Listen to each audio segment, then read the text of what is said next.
حضور ایک شخص نے اپنی ایک پرگندہ خواب کی تعبیر حضور اقدس سے پوچھی. اس کے جواب میں حضور نے فرمایا جس طرح سے حدیث ماننے کے قابل نہیں ہوتی جب تک قرآن کے موافق نہ ہو، اسی طرح کوئی خواب بھی ماننے کے لائق نہیں جب تک ہمارے موافق نہ ہو.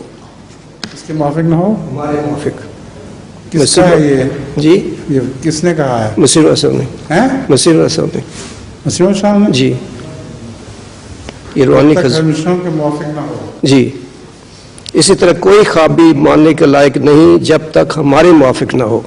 تو اس سے کیا مراد ہے؟ اس کا مطلب وہی ہے کہ جو حضرت صلی اللہ علیہ وسلم کا مطلب ہے جی کہ اگر کوئی خواب ایسی ہے جو آن وسلم کے مخالف چلتی ہو یا قرآن کے مخالف جاتی ہو تو وہ ماننے کے لائق نہیں.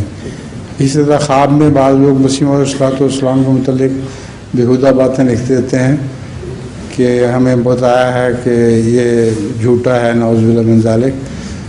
تو جو اس کے موافق خواب نہیں ہے، اہل السلام کے موافق خواب نہیں، وہ رد کرنے کے لائق ہے. آج اٹھا کے ادھر سے ادھر کو رکھ دیا ہے اس کو. امتیاز صاحب اس کو اٹھا کے اس طرف کیوں رکھ دیا گیا ہے مائکرو فون کو؟